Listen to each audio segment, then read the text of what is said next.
दोस्तों, आप सभी का अपने परिवार में स्वागत है। दोस्तों, एक और उत्तर प्रदेश में आपकी एसआई सब इंस्पेक्टर की भर्ती अभी आपको बहुत जल्द देखने के लिए मिलेगी। तो चलिए दोस्तों, अपने सेशन को बहुत तेजी के साथ में स्टार्ट करते हैं और वीडियो के अंत तक आप जरूर बने रहेंगे, क्योंकि आज हम अपने वीडियो के माध्यम से सीखेंगे कि कब से फॉर्म भरे जाएंगे, कब इसका एग्जाम हो सकता है, कब इसका नोटिफिकेशन आ सकता है, वो सारी चीजें, एग्जाम का मोड क्या होने वाला है, क्या सिलेबस होने वाला है दोस्तों, वो आज की क्लास से हम स्टार्ट करने वाले हैं। तो चलिए दोस्तों, बिना देरी किए अपने सेशन को स्टार्ट करते हैं। तो दोस्तों, आप देखेंगे SI new recruitment 2023 coming soon, बहुत जल्द आपको ये वैकेंसी देखने को मिलेगी।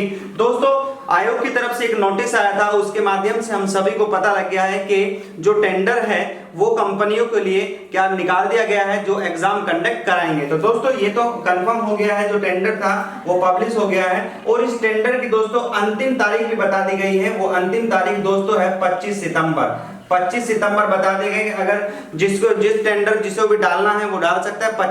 25 सितंबर के बाद में टेंडर को खोल दिया जाएगा और जो आराम से अच्छे से सुविधा पूर्वक एग्जाम उत्तर प्रदेश में कराएगा ये टेंडर उसको दे दिया जाएगा। उसके बाद फिर वो कंपनी क्या करेगी, अपने आसपास के शहर में जो भी संस्था है वहां से जाके बात करके आपके एग्जाम सेंटर की बातचीत करेगी।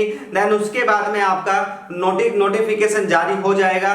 कब से कब तक फॉर्म भरा जाएगा, कब एग्जाम होने की प्रबल संभावना है, वो सारी चीजें ऑटोमेटिक 25 तारीख के बाद जब कंपनी पे नोटिस आएगा तो आपको जारी कर दिया जाएगा। तो आप देखेंगे दोस्तों, इसमें लगभग आयोग में साफ साफ ये भी बताया गया है कि लगभग कितने फॉर्म इसमें भरे जा सकते हैं। तो दोस्तों, उसने बताया कि 12 लाख से लेकर 15 लाख के आसपास में ये फॉर्म भरे जाएंगे। ये भी ध्यान रखिएगा, अच्छा खासा कंपटीशन है, क्योंकि कहा जाता है कि उत्तर प्रदेश की वैकेंसी है और इसको भरने के लिए ऑल ओवर इंडिया का जो भी कैंडिडेट है वो एलिजिबल होता है। तो यानी कि उत्तर प्रदेश के तो बच्चे रहेंगे, आपके पूरे भारत के भी इसमें बच्चे होने वाले एग्जाम कंडक्ट कराने के लिए या एग्जाम देने के लिए। तो दोस्तों, यहां से आप देखेंगे कि इसमें जो वैकेंसी बताई गई है आयोग की तरफ से वो कितनी है, 3298। अब हम बात करते हैं अपने जो हमारी बेसिक जानकारी है उसके बारे में। अब हम उसके बारे में अपनी क्लास को आगे करते हैं। 3298 दोस्तों, इसमें फीस कितनी लगेगी फॉर्म भरने के लिए? आपको 400 रुपए इसमें फॉर्म की फीस लगेगी। अगर एज की बात करें दोस्तों, तो एज 21 से लेकर 28 के बीच में आपकी एज रहने वाली है। उसके बाद अगर आपको एज रिलैक्सेशन चाहिए तो वो भी आपको मिलेगा। ओबीसी के, एससी और एसटी के लिए आपको 5 साल का एज रिलैक्सेशन मिलेगा, वो भी only for Uttar Pradesh candidate के लिए है ये। अगर आप उत्तर प्रदेश के बाहर के राज्य से बिलोंग करते हैं तो दोस्तों आपको जर्नल में फाइट करनी पड़ती है। आगे हम बात करेंगे दोस्तों, इसमें आपका जो क्वालिफिकेशन मांगता है वो ग्रेजुएशन मांगता है, चाहे आपने बीए कर रखा है, बीएससी कर रखा है, चाहे आपके एमएससी है, चाहे बीटेक है, चाहे आपके पास में किसी भी प्रकार की कोई भी डिग्री है, बीकॉम है या किसी पर बीसीए वगैरह कुछ भी है, तो आपके पास डिग्री होना चाहिए। आप ये फॉर्म आसानी से भर सकते हैं। दोस्तों, अब बात करते हैं जो इसका एग्जाम है वो कैसा मोड होगा। मैं नहीं बोलूंगा, आयोग की तरफ से बता दिया गया है कि दोस्तों जो एग्जाम का मोड होगा वो हमारा कैसा होता है दोस्तों, ऑफलाइन मोड होगा। ये भी आपको ध्यान रखना है। मतलब ये सीट जो होगा वो एमआर सीट पर एग्जाम कंडक्ट करा जाएगा। इसमें सीबीटी कंप्यूटर बेस्ड टेस्ट नहीं होने वाला है, सिर्फ ऑफलाइन होगा। अब दोस्तों बात करेंगे कि ये अप्लाई डेट कब से रखी जाएगी। तो दोस्तों, मैंने आपको बताया कि लगभग 25 तारीख के बाद में ये टेंडर ओपन हो जाएगा। उसके बाद 1 से 1.5 महीने के बाद में ये क्या करेंगे, जो जिसके पास टेंडर जाएगा वो अपने सेंटर सर्च करेगा और सर्च करने के बाद वो आपको बताएगा फिर हम कब से एग्जाम कंडक्ट करा सकते हैं। दोस्तों, जो अप्लाई करने की डेट है वो आप समझ लीजिएगा, या तो आपको जो अप्लाई करना मतलब टाइम आएगा तो सितंबर, फिर अक्टूबर, नवंबर। तो आप ध्यान रखें, या तो ये आपका जो अप्लाई करने की डेट आएगी या तो दिसंबर में आ सकती है या फिर आपकी जनवरी 2024 में आ सकती है। तो ये भी ध्यान रखना दोस्तों कि हमारा फॉर्म भरना है तो 15 दिसंबर के बाद से या फिर जनवरी के पूरे महीने से ये आपको फॉर्म भरने के लिए दे दिया जाएगा। और दोस्तों, फॉर्म भरने के बाद में आपको कम से कम फिर 2 महीने का समय मिलेगा और 2 महीने के समय मिलने के बाद में फिर आपका एग्जाम कंडक्ट होगा। तो हम कह सकते हैं जनवरी, फरवरी, मार्च। तो आप कहेंगे ये एग्जाम जो हो सकता है वो हमारा मार्च या अप्रैल के मंथ में ये एग्जाम होने की संभावना रहेगी। बिल्कुल आसपास में अप्रैल के स्टार्टिंग में भी। तो दोस्तों, अभी आप बात करेंगे हम सितंबर के महीने में रन कर रहे हैं, तो सितंबर अक्टूबर नवंबर दिसंबर और सितंबर अक्टूबर नवंबर दिसंबर और आगे हम बात करेंगे जनवरी फरवरी। तो आपके पास में दोस्तों तैयारी करने के लिए 6 मंथ है, तो आप 6 मंथ के लिए बहुत अच्छे हैं। अपने आप को अच्छे से झोंक दीजिए, लगा दीजिए, इसी में आपका काम हो जाएगा। चलिए दोस्तों आगे देखते हैं सिलेक्शन प्रोसेस का क्या क्या होता है। तो आप सबसे पहले एक एग्जाम देंगे, रिटन टेस्ट, जो मैंने आपको बताया वो कैसा होगा, ये OMR पर आपका एग्जाम यानी कि ऑफलाइन मोड पर ये पेपर कराया जाएगा। जैसे आप इसको क्वालिफाई करेंगे देन उसके बाद में आपका डॉक्यूमेंट वेरिफिकेशन होगा।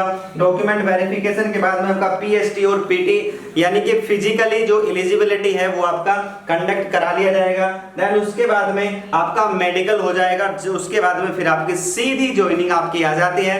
दोस्तों उत्तर प्रदेश की वैकेंसी है, बहुत अच्छी वैकेंसी है दोस्तों। पिछले बार आपको सभी को पता है कि उत्तर प्रदेश SI में बहुत सारा पेपर लीक हुआ, बहुत सारी चीजें अड़चन सामने निकल कर आई, तो उसमें कहीं ना कहीं बहुत सारी चीजें सुधार देखते हुए इस बार जिसको भी क्या नोटिस दे दिया जाएगा या जिसको भी टेंडर दे दिया जाएगा वो आराम से अपनी उन सब गलतियों को ना दोहराते हुए पूरी तरह से सतर्क रहेगा और ये सब जो पिछली बार हुआ वो ना हो। तो इसीलिए कंपटीशन बहुत अच्छा रहने वाला है, इस बार बहुत अच्छे से सिलेक्शन प्रोसेस रहने वाला है। आप अपनी मेहनत को जबरदस्त तरीके से बना के रखिएगा, बहुत मेहनत करिएगा, क्योंकि दोस्तों अगर मैं आपके लिए वीडियो लेकर आ रहा हूं तो कहीं ना कहीं उसका बहुत सारा आपको फायदा मिलने वाला है। तो चलिए दोस्तों बात करते हैं आगे। मैंने बताया can fill form all India, बिल्कुल सही बात है दोस्तों। क्या पूरे भारत के जो कैंडिडेट है वो इस फॉर्म को भर सकते हैं क्या? दोस्तों बिल्कुल सही बात है, तो हम इसको भर सकते हैं, ये भी आपको ध्यान रखना।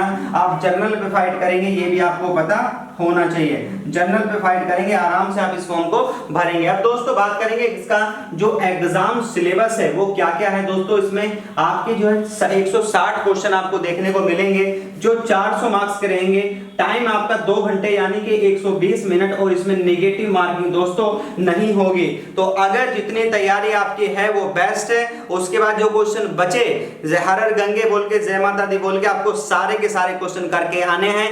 कारण क्या है कि अगर आपका कुछ जाएगा भी नहीं तो आपसे कुछ लिया भी नहीं जाएगा, तो ये भी ध्यान रखिएगा। तो दोस्तों इसीलिए हमें अच्छे से तैयारी अपनी करनी है। साथ में जो क्वेश्चन आपसे बचे आप फिर भी मारिए, क्योंकि इसमें किसी भी प्रकार की कोई भी नेगेटिव मार्किंग नहीं है। दोस्तों इसमें अब एग्जाम का जो पैटर्न है वो क्या क्या समझिएगा। जनरल हिंदी के आपके 40 क्वेश्चन रहेंगे, मैथ के आपके 40 क्वेश्चन, रीजनिंग के आपके 40 क्वेश्चन और संविधान जीके के आपके 40 क्वेश्चन रहेंगे।